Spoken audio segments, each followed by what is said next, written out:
A gravidade da depressão, às vezes, é difícil da gente medir por ser subjetivo, mas, no geral, os quadros psiquiátricos leves, eles precisam comprometer de alguma forma, né, do ponto de vista funcional. Mas há um comprometimento menos significativo ao ponto da pessoa conseguir levar uma vida relativamente normal. Por exemplo, uma pessoa com distimia que é estigmatizada ao longo da vida como sistemático, chato, né? Fulano vai sendo estigmatizado, mas ele dá conta, ele trabalha, ele estuda, ele leva a vida, né? Diferente da depressão maior, que já acaba caindo aqui nos quadros moderado a grave. Então, quanto mais sintomas presentes, quanto maior a intensidade dos sintomas e quanto maior a influência funcional, mais grave vai ser, né? E aí, ao ponto de poder, inclusive, levar ao isolamento social, ao fato do idoso ficar acamado, não comer, desnutrir e desencadear uma síndrome de fragilidade por causa da depressão e também simular até um quadro demencial. Esses conceitos de recaída, remissão, recorrência são bem importantes. Considera-se resposta quando o paciente tem, subjetivamente, e a gente tenta transformar isso de forma objetiva, por exemplo, através do acompanhamento com as escalas, né, geriátricas, Montgomery, né, a escala de Hamilton. Então, a escala de Cornell, tem várias escalas que a gente pode usar, mas é muito a questão da funcionalidade. Se esse paciente melhorou 50% do quadro que ele tinha antes, considera-se que houve uma resposta. Tá? Então, resposta é 50%. Remissão parcial é quando a presença do episódio depressivo maior, né, não são satisfeitos todos os critérios, ou existe um período de menos de 2 meses sem sintomas significativos de um episódio depressivo maior. Então, durante esses 2 meses, ele teve uma resposta, mas ainda existem sintomas residuais. Então, eu vou falar que houve resposta, mas é uma remissão parcial. Não é uma resposta com remissão total. A remissão total, remissão completa, nos últimos 2 meses, não há nenhum sinal ou sintoma da perturbação depressiva. Então, esse paciente teve uma resposta com remissão total. Tá? A recaída é a probabilidade de agudização do episódio atual. Ele está tratando, teve uma resposta, melhorou 50%, teve uma remissão parcial e teve uma recaída. Era o mesmo episódio que ele piorou.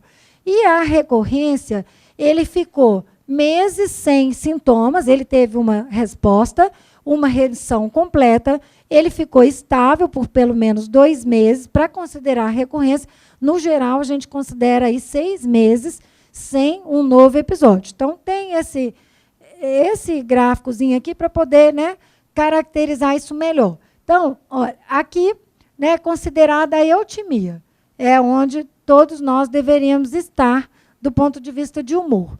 Então, houve aqui uma hipotimia, uma diminuição do humor, progrediu, chegou no extremo da depressão maior. Aí começou o tratamento, ele teve uma resposta. Então, aqui, ó, 6 a 12 semanas, o tempo necessário aí para ter uma resposta à maioria dos antidepressivos, não é verdade? A partir do momento que passou de 50% de melhora dos sintomas, a gente considera resposta. Então, houve uma resposta e depois ele piorou de novo, ele teve uma recaída. Se ele estava bem, então ele ficou aqui, ó, ficou meses bem, e aí, meses depois, é um outro episódio, ele teve uma recorrência. Né? Então, isso é uma coisa importante da gente gravar, porque realmente é muito fácil de usar esses conceitos, né? E de confundir. Recaída, recorrência e remissão parcial, remissão total. Cada vez mais há a tendência de se tratar longamente o idoso. A chance de recorrência de um episódio depressivo maior é de 25%, 1/4 em 6 meses. 58% aí, aqui era recorrência, né? Desculpa, em 5 anos. 85% em 15 anos. 50% de um novo episódio ao longo da vida, 70% de um novo episódio após um segundo, então teve o primeiro, teve o segundo, 70% de chance de ter o terceiro, e 90% de chance de ter um quarto episódio depois que teve os 3. Ou seja, se teve 2, ninguém tem dúvida que essa pessoa precisa tratar para o resto da vida, né? E aí precisa realmente cuidar. Então, oi? Na verdade, se considera a partir de 6 meses. 6 meses que o paciente foi considerado, né, que teve uma remissão completa, ficou 6 meses bem, sem sintomas, vida normal. Após um ano, não tem dúvida nenhuma, mas a partir de 6 meses, a possibilidade de ser uma recorrência já é maior do que de ser uma recaída, tá? Hã? Sim, recaída menos de 6 meses. Oi. Pode. Você pode não conseguir voltar o idoso para a situação eutímica. Por exemplo, na depressão resistente, na depressão refratária. O paciente chega na síndrome, no extremo da síndrome, você consegue uma resposta, mas é uma resposta insuficiente. Isso é a depressão resistente. E aí, você já usou um antidepressivo, você já usou um segundo antidepressivo, você tem que potencializar, né? Então, aí fica cada vez mais difícil o tratamento. Quanto mais recaídas, recorrências, e ele persistir mais tempo em remissão parcial, sem melhora total, mais caracteriza a depressão resistente, tá? O diagnóstico... Oi.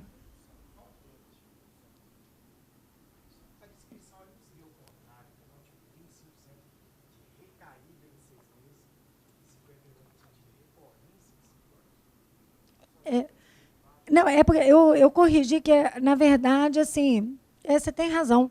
Em 6 meses, o termo aqui vai ser recaída mesmo. Muitas vezes, na hora de traduzir o termo, né, você tem toda a razão. 6 meses é recaída e, a partir de 6 meses, é recorrência. Isso aí. Obrigada. O diagnóstico padrão ouro é a anamnese exame físico. A gente pode usar as escalas de rastreamento. Então, tem escala geriátrica de depressão, escala de Hamilton, Montgomery-Åsberg, Patient Health Questionnaire, Center for Epidemiological Studies Depression Scale. Então, se são várias as escalas, umas mais simples, outras mais complexas, algumas bem complexas, por exemplo, né, essa escala aqui do CESD, que é mais usada em níveis de pesquisa. E a questão que eu acho que é bem assim pontual é pegadinha de falar critério diagnóstico baseado em escala. Isso não existe, gente. Escala não é critério diagnóstico. Escala é rastreamento de sintomas cognitivos. Então, nenhuma escala dá o diagnóstico de depressão, tá? Toda vez, às vezes, coloca lá uma avaliação geriátrica ampla para vocês interpretarem. Isso acontece muito na prova aberta. E aí coloca lá um resultado de GDS, escala geriátrica de depressão, 8/15. Aí você bate o olho e fala assim, esse paciente tem depressão. Você tem que falar assim, pela escala geriátrica de depressão, sugere-se sintomatologia depressiva, mas eu preciso ver os critérios diagnósticos DSM-5 para depressão maior, depressão menor e para os novos quadros caracterizados de depressão. E aí, se não preencher os critérios, pensar em falar na depressão subsindrômica. Se tiver, no caso clínico, muita alteração de função executiva, sintomas subcorticais, pensar mais na depressão vascular, tá? E as outras vão dar mais na cara. A depressão melancólica, muito voltada para essa questão de não melhorar com eventos positivos da vida, e a depressão psicótica tem as ilusões, as alucinações associadas ao quadro, né? Isso aí é fundamental, vocês não confundirem critério diagnóstico com sintomatologia e rastreamento. As escalas são muito usadas em nível de pesquisa para o acompanhamento dos sintomas depressivos. E na clínica a gente pode usar para quantificar a remissão parcial, remissão total. Então, ela é bem útil no acompanhamento, tá? A depressão, quando está associada à demência, é melhor usar a escala de Cornell, que é adaptada para o Brasil. Lá no livro, no tratado de geriatria, tem todas as escalas, tá? E tem na internet também, porque se a gente fosse falar aqui de cada uma delas, realmente, hoje a gente só ia falar sobre isso, não é verdade? É muita coisa mesmo. A propedêutica, como a gente já falou naquele artigo de 2017 ou 2018, não existe uma propedêutica padrão, mas algumas coisas que a gente vai ter que avaliar aí, como nós já falamos, anemia, B12, ácido fólico, tireoide, né? E seriam questões básicas. A imagem cerebral, no geral, não é necessária para o diagnóstico de depressão, mas pode ser útil quando você pensar na depressão vascular ou associada, por exemplo, diagnóstico diferencial de transtorno depressivo com transtorno neurocognitivo maior, por exemplo, né? Depressão associada à demência. Os aspectos que a gente precisa avaliar no tratamento. Há drogas com potencial para induzir a depressão? Então, a primeira coisa que eu vou fazer é tirar medicamentos inapropriados para idosos. Há comorbidades que justificam a depressão? Hipotireoidismo, deficiência de B12, artrite reumatoide, lúpus, um AVC em área pré-frontal. Aí eu já vou saber que uma neoplasia, né? Eu já vou saber que tem chance de ter de ser uma depressão associada à comorbidade. A história de mania ou hipomania prévia, a ideação suicida, há sintomas psicóticos, insônia, melancolia, desesperança ou desnutrição. Aqui vai me fazer diferença totalmente também na escolha do antidepressivo. Se for uma depressão psicótica ou melancólica, inibidor seletivo de captação de serotonina não vai fazer nem cosquinha, né, gente? Nós vamos ter que começar já pensando num antidepressivo mais forte. Se tem psicose junto, vamos ter que entrar com antipsicótico. Se existe um quadro já de desnutrição ou uma alteração grave da alimentação, eu não posso dar uma droga que inibe apetite. Se o idoso come demais, tem hiperfagia, eu não posso dar, por exemplo, a mirtazapina, que vai comer mais. Se há insônia, eu não posso dar uma droga que excita, por exemplo, uma fluoxetina, que a gente já não vai dar mesmo, que é droga inapropriada para idoso, mas só um exemplo assim, que é uma droga que vai tirar o sono. E aí, já houve depressão prévia ou é o primeiro episódio? Quanto mais idoso aconteceu o primeiro episódio, maior a chance do componente vascular na depressão. Isso também é outra pegadinha em termos de depressão que começa lá na idade tardia. A qual medicação houve uma resposta boa? Quais são os sintomas predominantes na depressão? Quais são os sintomas associados a comorbidades? Pode ter situações aqui que eu não vou poder, de forma alguma, entrar com uma determinada medicação. Por exemplo, cardiopatia grave, infarto recente do miocárdio, vamos supor, e tricíclico. Não vai combinar nunca, né? E o tratamento vai ser, sem dúvida, mais complexo do que no adulto. No geral, a duração é maior. Fica aí, de novo, questionamento para uso contínuo. Eu, cada vez mais, estou convencida de que uma depressão grave que iniciou no envelhecimento, no primeiro episódio, a indicação seria de uso contínuo, porque compromete tanto a funcionalidade, a cognição, fragilização, que não vale a pena a gente correr o risco de tirar, né? Outros fatores que vão influenciar aí na escolha do antidepressivo: a resposta prévia, segurança e custo da droga. Aqui a gente tem uma limitação com relação a Brasil e com relação a drogas disponíveis no SUS. O que está lá é amitriptilina e fluoxetina, que são drogas inapropriadas para idosos, não é verdade? O que a gente consegue de mais barato para comprar e que não tem na farmácia popular é a sertralina. E hoje tem também formas aí de citalopram mais baratas. De escitalopram para cima, são drogas mais caras e tem o Parnat, que é a tranispramina, é uma droga barata, porém com muito risco, e os tricíclicos também são mais baratos, drogas potentes, porém inapropriadas para idosos. Os sintomas de depressão, como a gente já conversou, o paciente em cuidados paliativos é um paciente mais especial ainda, então vai ser especial o idoso que está com depressão institucionalizado, o idoso que está hospitalizado, mais ainda o idoso em cuidado paliativo. As características farmacológicas, nós vamos ter que pensar a meia-vida da droga, como é que está o fígado desse idoso, como é que está a possibilidade de interações farmacológicas, quais são os efeitos adversos, as doenças associadas. já falamos, né, aqueles outros tipos lá de depressão, e vamos ter que repensar doses em idoso com insuficiência renal, hepática e idoso frágil. E idoso frágil não tem um consenso de nada, né? Entra muito mais o bom senso do que o consenso. Aqui é só para a gente relembrar o histórico dos antidepressivos.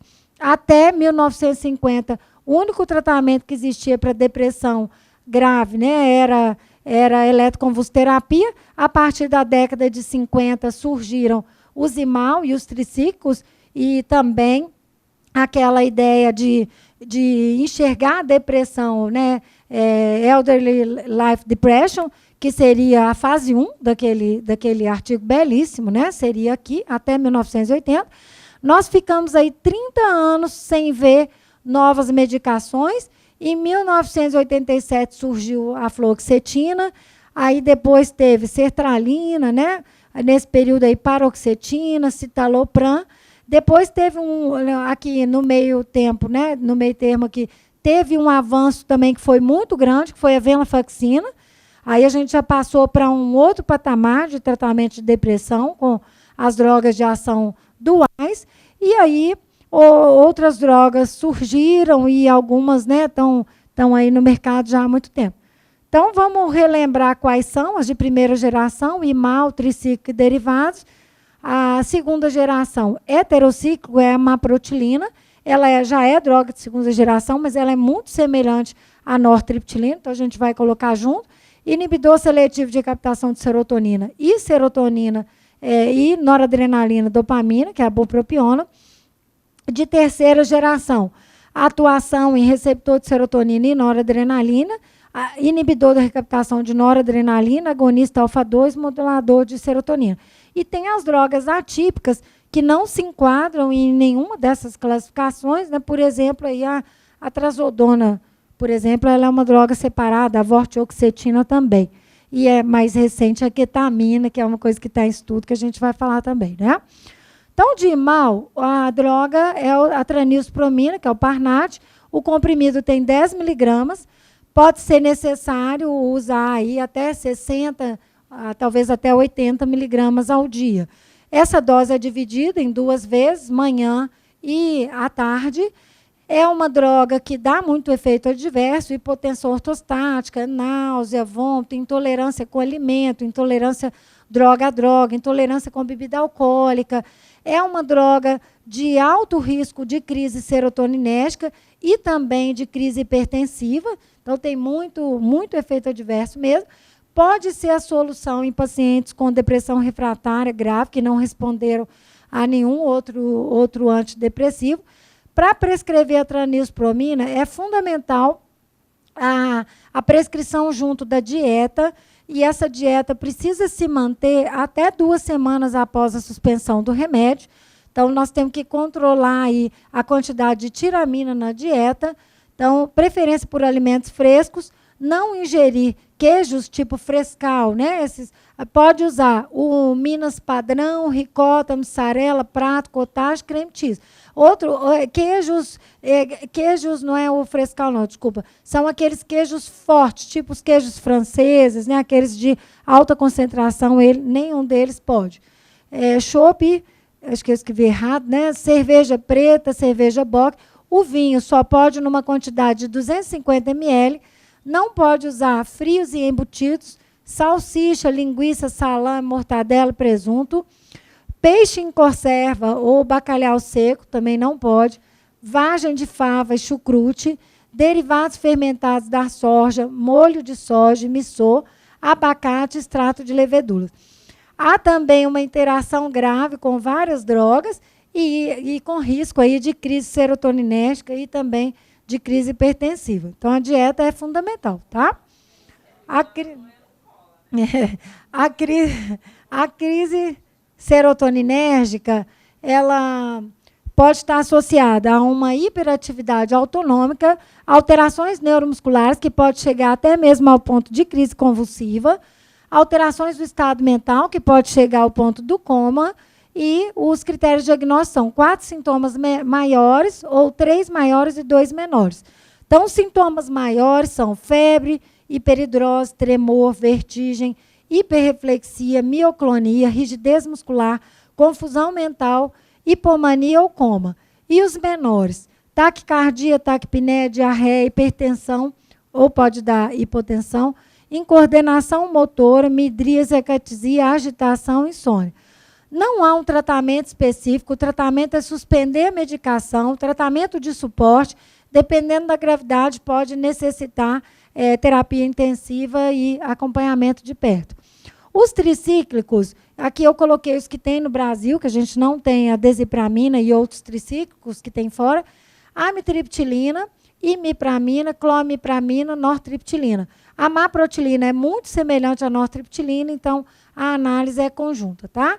Eu coloquei aqui os nomes comerciais de laboratórios só para a gente lembrar, porque vai entrando tanto remédio no mercado que muitas vezes a gente perde a referência de qual é a medicação referência, tá? E uma vez se tratando de depressão moderada a grave, é fundamental a qualidade do medicamento. Uma coisa que a gente percebe no Brasil atualmente é que essa realidade dos genéricos e similares se tornou uma coisa tão competitiva e muitas vezes tão injusta em termos de qualidade, custo-benefício, que medicamentos originais de pesquisa estão desistindo do mercado brasileiro.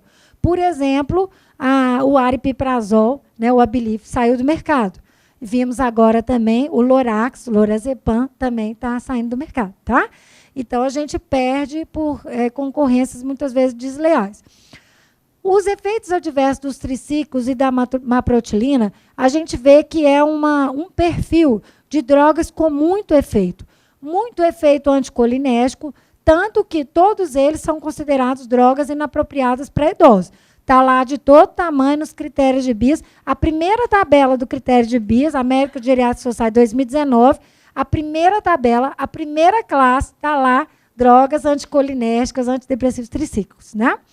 Mas, como tudo na vida e na medicina, a gente tem que pesar o risco e o benefício. Há situações em que a nortriptilina pode ser uma escolha interessante. Por exemplo, um idoso que for mais jovem, não cardiopata, que tenha aí um transtorno de ansiedade, com uma neuropatia periférica, com dor crônica, junto com inapetência, alterações do sono e uma incontinência urinária de urgência. Né? Ao invés da gente dar uma droga para incontinência urinária, outra para insônia, uma para cada uma, é capaz que a gente vai fazer menos mal dando o Pamelor, né, do que dando 3, 4, 5 drogas para tratar sintomas. Né? E aí a maprotilina, que é o ludiomil, e a nortriptilina, o Pamelor, seriam os mais interessantes. O perfil menos anticolinéstico, menos hipotensão postural, mas dá também, menos sedação, disfunção sexual é a mesma coisa, e são drogas que podem dar ganho de peso. O perfil cardiovascular é intenso, então pacientes cardiopatas não são drogas interessantes, aumenta o intervalo PR, aumenta QRS e intervalo QT, pode piorar bloqueios atroventriculares, ao ponto até de desencadear um BAVT. O ideal é que antes da prescrição seja feito um eletrocardiograma, pode desencadear arritmias, pode provocar vasodilatação periférica e potencializar ou desencadear hipotensão postural, aumentar também a frequência cardíaca e trazer aí descompensação de insuficiência cardíaca e, por exemplo, de insuficiência coronariana. Não é indicado depois de infarto e pode ter um efeito aí quinidina-like, né, antiarrítmico. Os antidepressivos aqui é um perfil de metabolismo e enzimático. Então, de novo, a nortriptilina tem um perfil mais interessante, com menos inibição enzimática, e aí, quanto menos enzima a gente inibir, né, 2-DC, citocromos, mais facilidade metabólica vai ter, menos risco de toxicidade.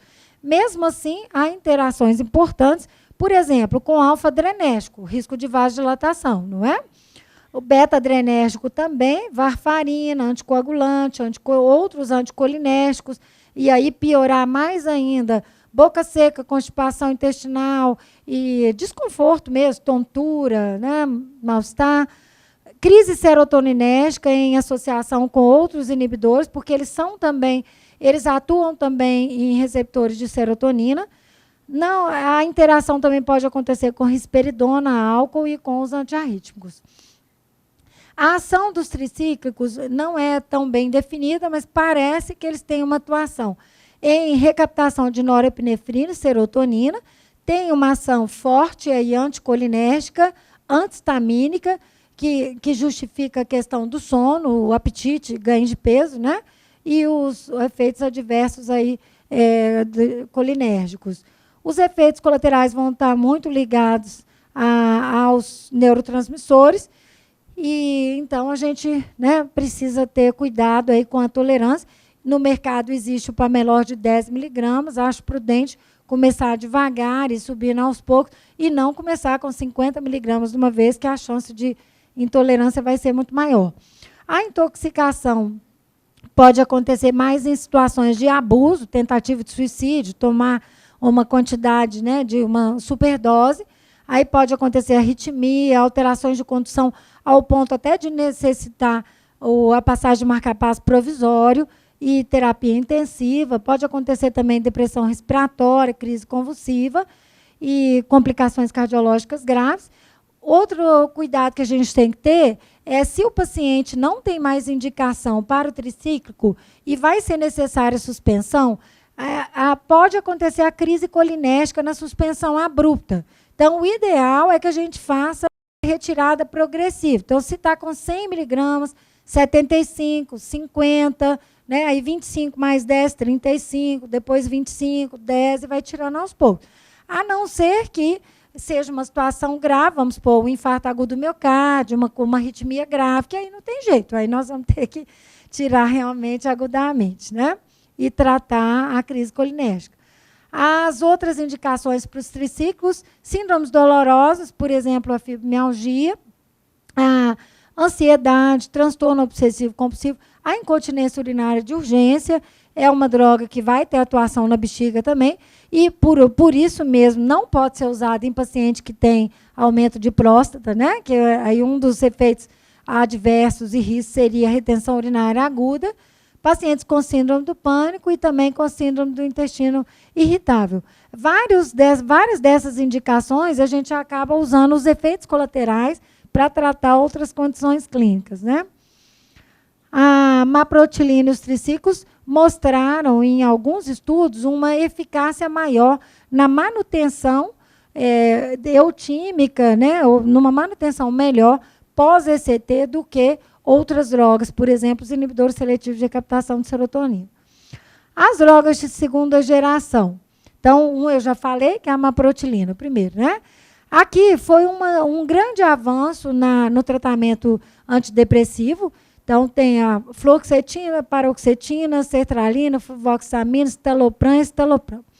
É um avanço muito grande mesmo, porque olha a limpeza do quadro de efeitos adversos. Então, mudou a cara, né, com relação a efeitos anticolinérgicos. Lembrar que a paroxetina é a mais anticolinérgica de todas. Então, se for usar um inibidor seletivo, a paroxetina está lá nos critérios de BIA de 2019 como droga contraindicada pelo efeito anticolinérgico. Então, ela não seria a droga de primeira escolha.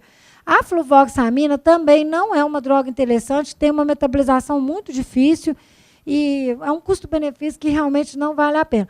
A fluoxetina também não. Na geriatria, produz metabólito ativo, é droga de recirculação grande. Se você vai começar um outro antidepressivo e tem que tirar a fluoxetina, você precisa deixar aí 5 dias sem medicamento, porque a chance de crise serotoninérgica é grande se já introduzir outro. Metabólito ativo fica 4, 5 dias para eliminar totalmente. Por outro lado, é uma droga mais fácil de suspender, porque ela dá menos abstinência, né? Como ela tem metabólito ativo, ela persiste por mais tempo. E aí, então, a sertralina, o citalopram e o escitalopram. Citalopram e escitalopram são drogas muito semelhantes. O escitalopram é metabólito ativo de citalopram.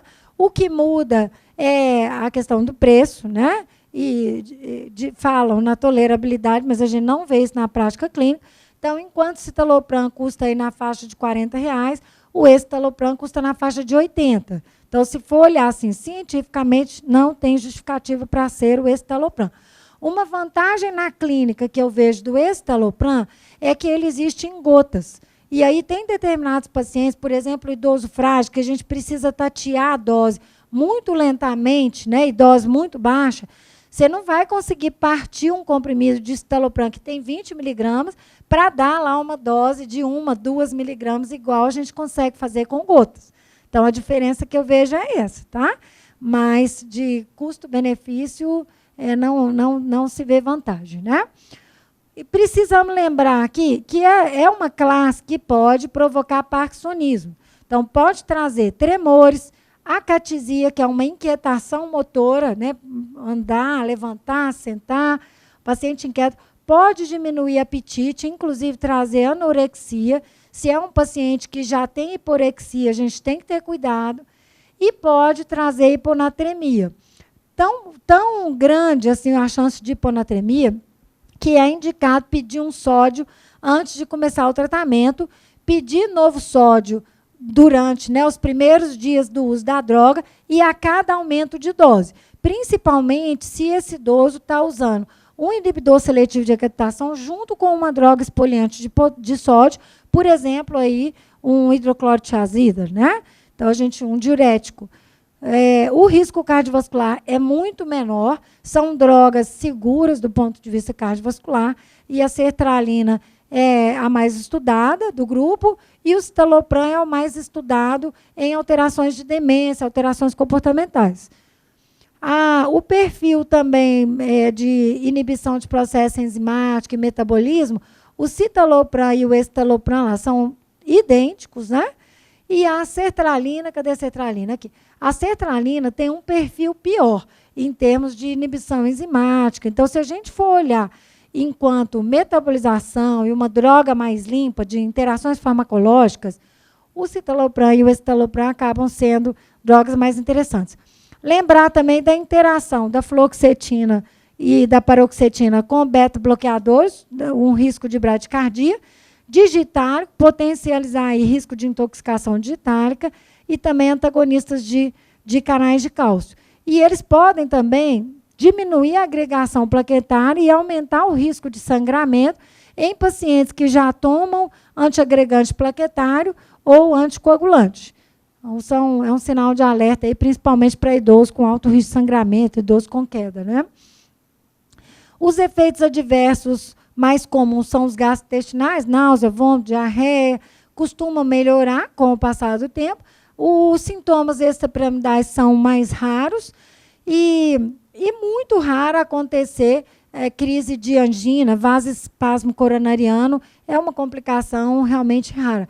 A crise serotoninérgica já é muito mais comum, daí, de novo, a importância de aumentar gradativamente, seria taquicardia, sudorese, né? Pode dar hipertermia, mioclonia, confusão. Então, não associar com outras drogas, inclusive com ação serotoninérgica, e subir aos poucos. E existem outras indicações também para a classe, a síndrome do pânico. Cada vez mais os inibidores seletivos estão sendo usados para tratamento de ansiedade generalizada, né? E bulimia também, toque, transtornos de ansiedade, alterações comportamentais de demência e a demência frontotemporal. Só fazer um comentário aqui que eu lembrei, lembrar, gente, da questão de transtorno obsessivo compulsivo, né? Ficou ali errado. Compulsivo. O risco de transtornos compulsivos induzidos por drogas antiparkinsonianas, agonistas dopaminérgicas, tá? Então, se o paciente que tem doença de Parkinson, acaba que uma das drogas de escolha para tratar depressão no Parkinson é a classe de inibidores seletivos de captação de serotonina. Mas lembrar que, em associação ou isoladamente com, por exemplo, o pramipexol ou a rotigotina, pode desencadear transtorno compulsivo, tá? Comprar demais, gastar demais, acumular. Então, a gente tem que estar atento a isso. A bupropiona, que é uma droga de recaptação de norepinefrina e de dopamina, A bupropiona foi lançada no mercado pelo mesmo laboratório com 2 nomes diferentes, Ziban para tratamento antitabagismo e o Wellbutrin para tratamento de depressão na psiquiatria. Tá? Então, puramente uma questão de marketing, com preços diferentes. A bupropiona não é um antidepressivo potente, mas é uma droga que pode ser usada como um adjuvante ao tratamento nas depressões resistentes, refratárias, quando os sintomas residuais, na remissão parcial, os sintomas residuais persistentes são fadiga ou baixa concentração. Então, você pode usar aí 150 miligramas de bupropiona, né, na parte da manhã. A indicação para tratamento antitabagismo, todo mundo sabe, é uma droga de baixa inibição enzimática e também de baixos efeitos adversos e tem pouca interferência na sexualidade. Mas, em compensação, é uma droga fraca, né? É só mesmo monoterapia, muito pouco provável que a gente vai usar para tratar a depressão do idoso. A outra classe, que são os de terceira geração, aí vem as drogas, né, de recaptação de serotonina e noradrenalina, venlafaxina, duloxetina, desvenlafaxina e o minaciprano. A desvenlafaxina também é muito semelhante à venlafaxina, é também metabólito ativo da venlafaxina. Há diferenças de custo, apesar que, inclusive, é do mesmo laboratório, né? O Efexor e o Pristic é o mesmo laboratório. E aí, quando perdeu a patente, eles desenvolveram o Pristic. São drogas limpas também, né? Tanto do ponto de vista assim, de efeitos adversos, exceto disfunção sexual, que praticamente todos os antidepressivos podem provocar. A duloxetina é a mais anticolinérgica do grupo, é a que mais provoca sedação. Então, o paciente que queixa de hipersonia, vamos supor, está dando lá duloxetina 30 miligramas pela manhã, às vezes como um adjuvante no tratamento de dor crônica, né, neuropatia diabética, osteoartrose, junto com outros analgésicos e tem depressão junto. E aí, se esse paciente desenvolver sonolência, a tendência é a gente trocar para de noite. A venlafaxina e a desvenlafaxina são drogas prescritas mais matinal mesmo, e são drogas estimulantes, né? Então tem uma tendência a retirar o sono. Lembrar do risco de crise hipertensiva com a venlafaxina, dose dependente, quanto maior a dose, maior a chance, mas não impede o uso, a gente pode fazer o ajuste do tratamento antihipertensivo. E são drogas assim, seguras, né, do ponto de vista cardiovascular. A duloxetina parece ter um menor risco de hipertensão do que a venlafaxina. Olha. Ela pode ser mais sedativa. Ela tem, do grupo, ela é a mais sedativa, duloxetina. Troca para de noite. Isso. Ou então usar à tardinha, a partir das 19 horas, que aí quando ela estiver já numa meia-vida, o paciente vai dormir. Tem pacientes que têm também com sedação com escitalopram, sertralina. Normalmente são drogas que a gente usa de manhã, porque um dos efeitos colaterais é tirar o sono. Mas quando a pessoa comporta individualmente com hipersonia, a gente troca o horário. Olha que limpeza em termos de inibição enzimática, gente, de metabolização. Olha que diferença de droga, né? De prescrição, de menos interação farmacológica. Então, é uma classe muito interessante, né? O problema é o custo. Realmente, aqui já sobe o patamar do tratamento, já sobe de preço.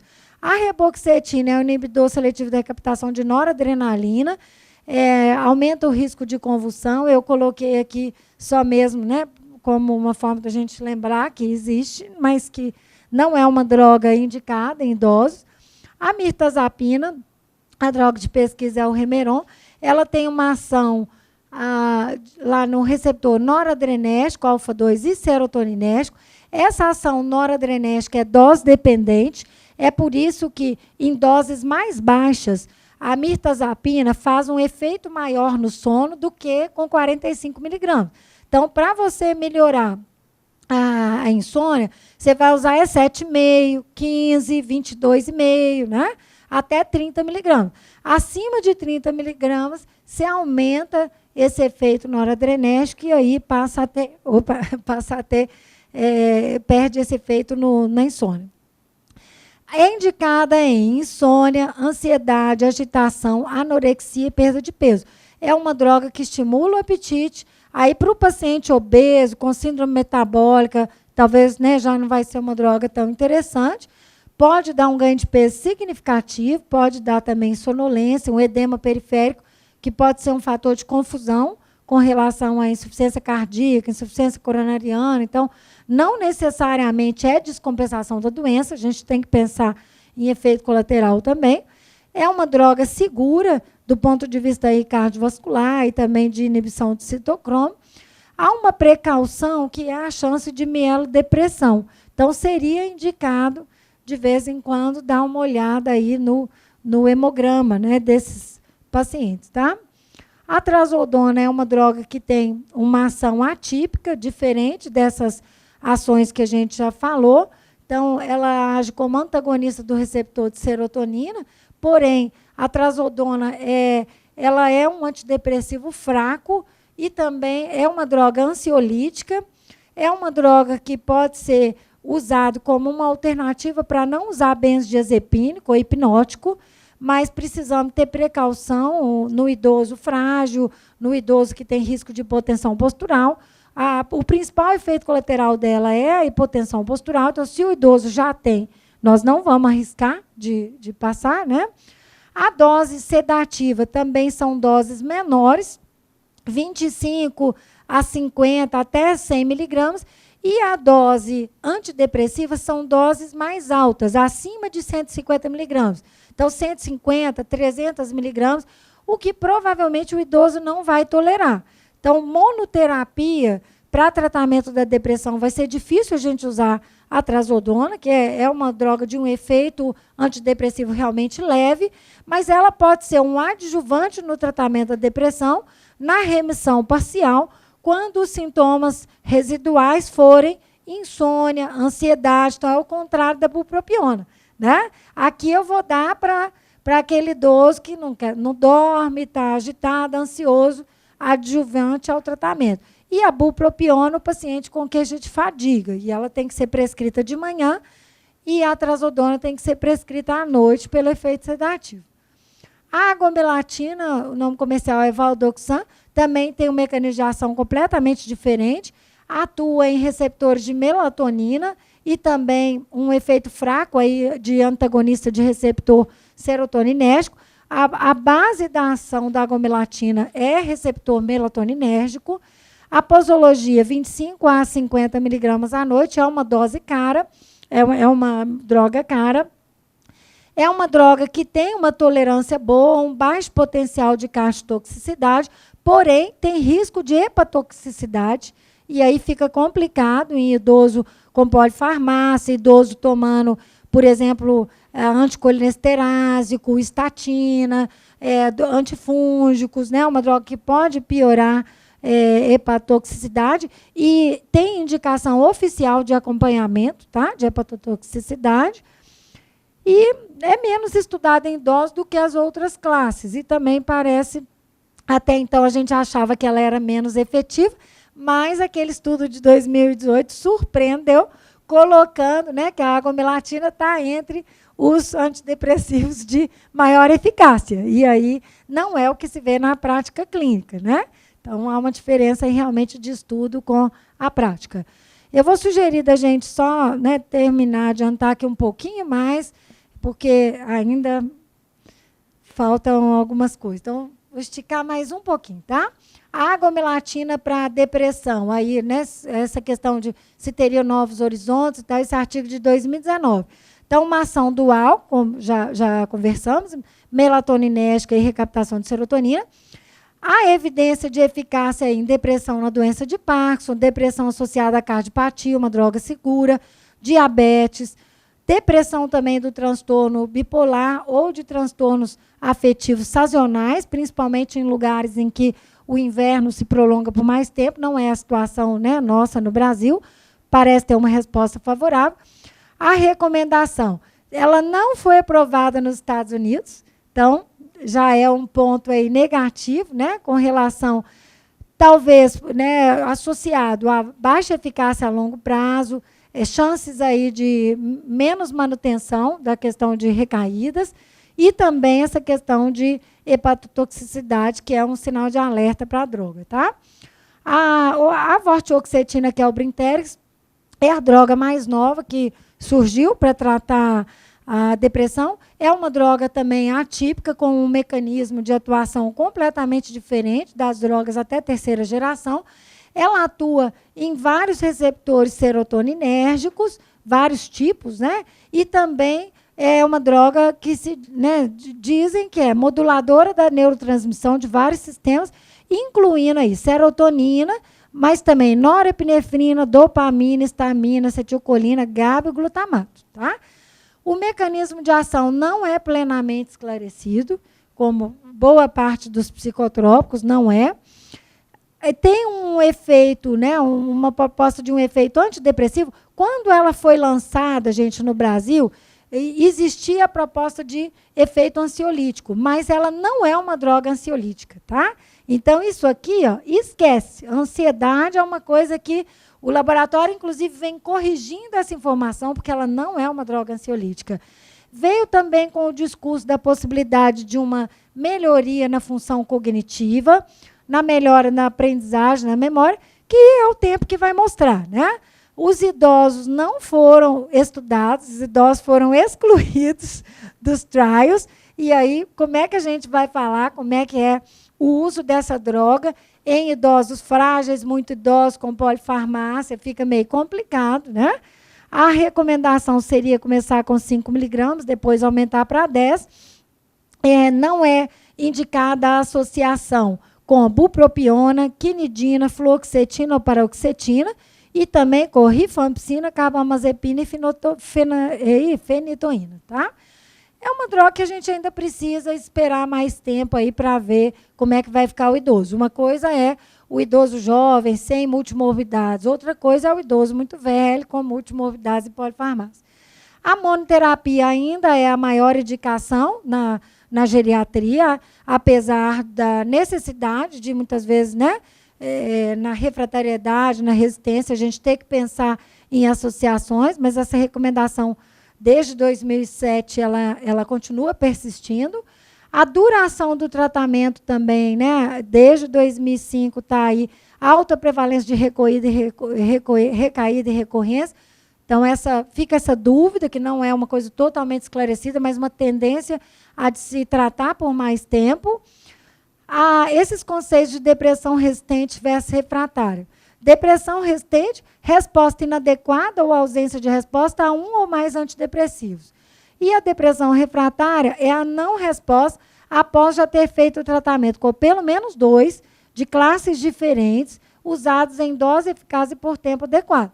Então, não adianta a gente trocar 6 por meia dúzia. Vamos supor, se o paciente ficou com remissão parcial, tem vários sintomas residuais, e ele está tomando citalopram, não adianta trocar para escitalopram, não adianta trocar para sertralina, tem que mudar de classe, né? Então, você vai passar para venlafaxina, para desvenlafaxina, para duloxetina, vai aumentar a dose, vai usar a dose plena, para depois pensar em associar. E, né, que a gente já falou, a questão da qualidade. Uma coisa é usar venlafaxina genérico, venlafaxina manipulada. Outra coisa é usar Efexo. É completamente diferente em termos de liberação prolongada, de eficácia, né? E aí, muitas vezes, a gente fica de pé mão atado e acha que está tendo uma resposta, mas aí eu tento, mesmo com os meus pacientes do SUS, eu falo, olha, já que não está respondendo, nós precisamos ver como é que vai ser a resposta com o Efexo. Eu não tenho como falar que é refratário usando manipulação, né? Quando há uma resistência leve, a gente pode, né, considerar a dose máxima da droga, remédio de boa qualidade, ou então trocar para um outro grupo. Não adianta você ficar insistindo no mesmo grupo. Se há uma resposta parcial e está com dose convencional, você pode chegar na dose máxima que tolerar, Por exemplo, a venlafaxina vai aumentando 37,5 miligramas por semana até chegar na dose máxima que tolerar, mais que 300 miligramas. E vai até, né, até onde der. Se já está com dose elevada ou tem dificuldade de aumentar mais a droga por efeitos adversos, a gente pode associar o lítio ou lamotrigina. Se tem algum resíduo específico, por exemplo, insônia ou ansiedade, a gente pode associar a trazodona.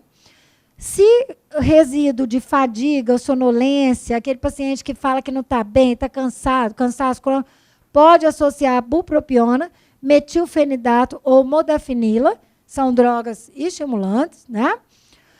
Na resistência moderada, e um idoso que tem aí uma grande ansiedade ou insônia, pode-se fazer associação de antidepressivos, um antidepressivo sedativo mais um antidepressivo potente, resíduo de ansiedade, irritabilidade, explosividade. Aqui nem coloquei sintoma psicótico, porque sintoma psicótico é óbvio que vai entrar o antipsicótico, né? Mas, dependendo da situação, pode usar como potencializador o antipsicótico ou, então, o ácido valproico, por exemplo, né, um anticonvulsivante, que a gente vai falar depois de cada um. A resistência grave, pensar na possibilidade aí de usar a tranilspramina e até mesmo a tranilspramina com potencialização. Por exemplo, lítio, metilfenidato, pramipexol. No geral, quando chega a esse ponto de tranilspramina, no geral, o manejo está sendo feito pelo psiquiatra. Vai depender também, né, da experiência, da habilidade e da segurança que cada um vai ter no manejo da depressão. A resistência é muito grave, risco de suicídio, pensar na eletroconvulsoterapia e a estimulação magnética transcraniana, a gente ainda precisa de mais estudos para chegar a uma conclusão em idosos.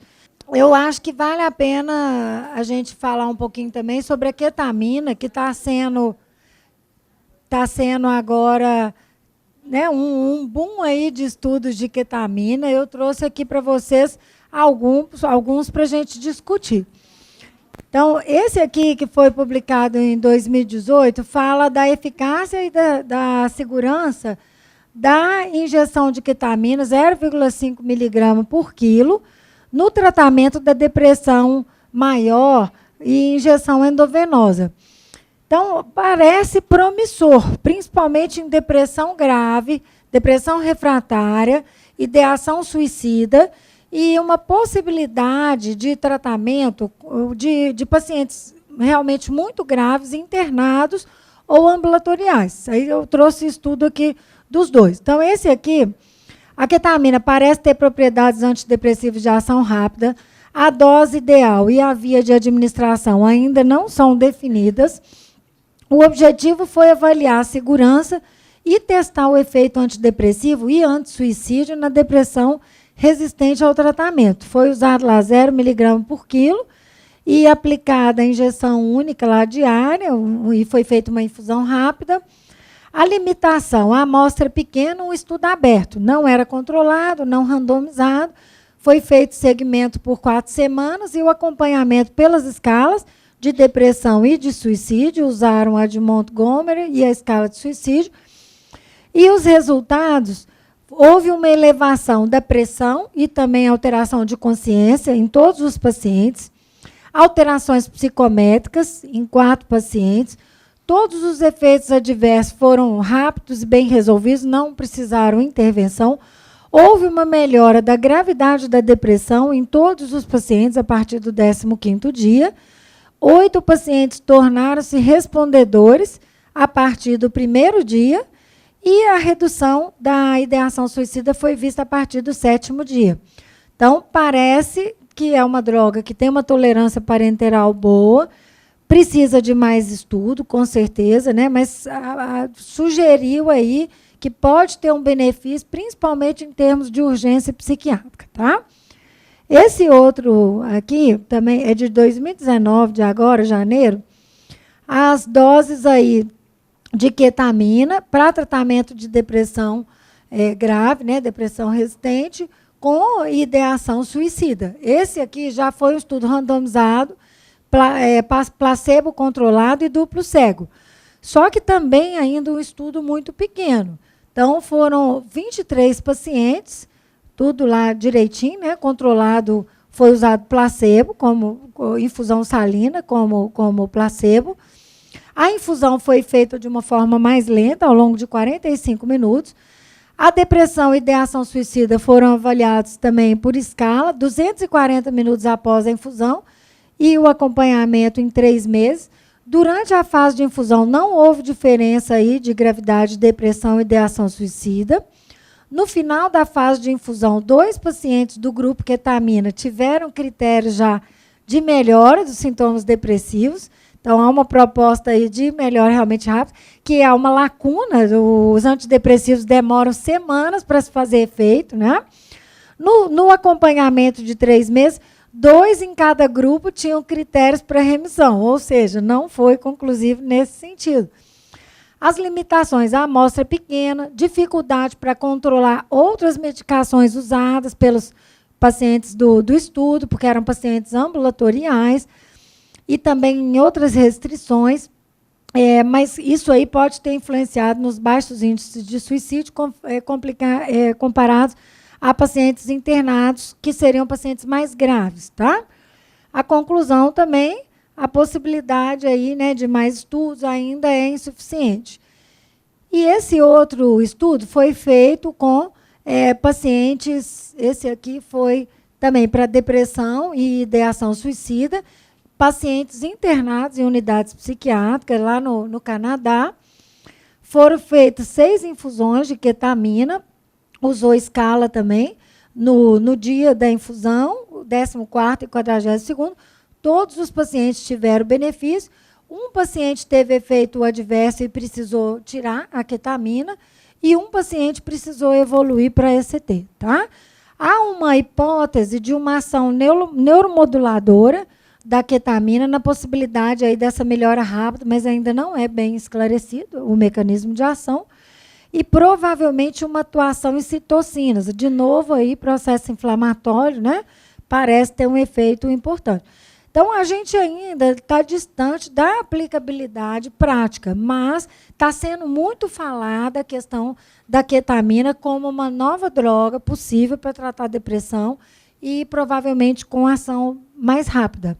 A eletroconvulsoterapia continua ainda tendo as suas indicações como tratamento mais efetivo que existe, mais efetivo do que qualquer medicação oral. As indicações para depressão maior grave, com perda funcional grave, ideação suicida, depressão refratária, intolerância aos antidepressivos, boa resposta prévia, e também para depressão psicótica ou melancólica grave. Né? A estimulação cerebral, que seria a estimulação magnética transcraniana repetitiva, e uma outra forma de estimulação do nervo vago seria mais intervencionista e tal, essa daqui menos estudada. A estimulação magnética tem sido muito estudada. Eu trouxe aqui para vocês alguns estudos novos também, que pode, de repente, né, pedir alguma coisa. Então, esse de 2016 é uma meta-análise, poucos estudos em idosos, a maioria dos estudos aí são análise de adultos. A eletroconvulsoterapia foi considerada o tratamento padrão ouro, com o neuromodulador. A estimulação magnética transcraniana tem vários tipos, né, com relação à técnica de aplicação. Tem ela eu vou mostrar para vocês no outro estudo, que é o mais recente, são muitas mesmas formas. Não exige sedação, como exige a ECT. Na grande maioria das vezes, a técnica usada não é para induzir convulsão, embora na outra meta-análise tenha sido usada também essa forma de induzir convulsão. Tá? E aí, houve uma eficácia menor do que a eletroconvulsoterapia em depressão maior.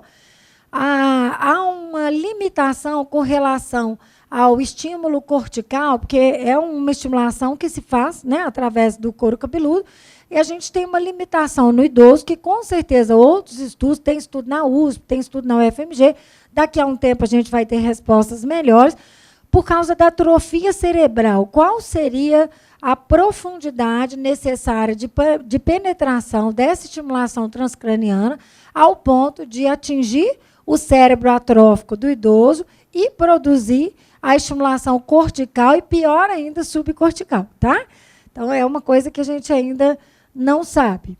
A estimulação elétrica do nervo vago, nós não temos estudos em idosos, então fica impossível, né, da gente falar. Esse estudo aqui é simplesmente fantástico, muito complexo, muito difícil até de ler. Saiu agora, né, no BMJ, e é um estudo comparativo da eficácia e a tolerância, a aceitabilidade de estimulação cerebral não cirúrgica para o tratamento agudo da depressão maior em adultos. Então, não tem como a gente transpor isso para idoso, mas é realmente espetacular. Então, foi feita a revisão sistemática e a meta-análise de rede, igual aquele estudo, né, dos antidepressivos. Então, altíssimo nível. As técnicas de estimulação foram... Então, tem a eletroconvulsoterapia, a estimulação magnética transcraniana, que vocês vão ver que usaram várias técnicas. A maior limitação foi a diversidade dos protocolos e das técnicas utilizadas. Olha aqui para vocês verem o tanto de... Então, mesmo na eletroconvulsoterapia, houve várias técnicas, né? Então, olha, bitemporal, a unilateral, à direita, bifrontal, tá? A estimulação magnética transcraniana teve mais variabilidade ainda de metodologia, de protocolos. Então, a repetitiva, a de alta frequência, lá com a estimulação do córtex pré-frontal dorsolateral, a de baixa frequência, com estimulação do córtex pré-frontal dorsolateral, a estimulação bilateral do córtex pré-frontal dorsolateral. Teve essa outra aqui, que é chamada de Accelerated Transcranial Magnetic Stimulation. A priming, que foi, né, uma baixa frequência precedendo a estimulação magnética, depois bilateral. Então, fez um tipo antes, depois outro tipo. Essa outra, Deep Transcranial. Né? Então, são vários os tipos. Isso aqui dificultou a avaliação, né? E aí, os estudos foram de 2009 a 2018.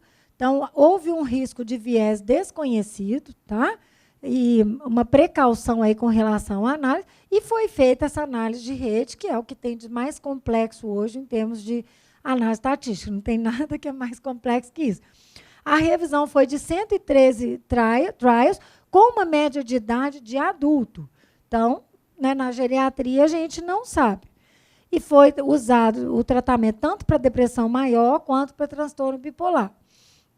Aqui é mostrando, né, o resumo, né, as evidências, a busca lá das evidências, das técnicas de estimulação, os 113 trials que foram divididos lá, né, em baixo, né, unclear, desconhecido, alto, os adultos com depressão ou transtorno bipolar, as taxas de resposta, as taxas de descontinuação, e aqui, com relação aos procedimentos de eletroconvulsoterapia, a estimulação magnética transcraniana, esse outro aqui, que é o Theta Burst, que é uma outra metodologia também de estimulação, e mostra, esses aqui, ó, tiveram um resultado significativo, né, que eu, de novo, aqui, aquela análise completa. Então, aqui, os tipos, né, de estimulação que foram utilizados, vários, aqui a CT está aqui.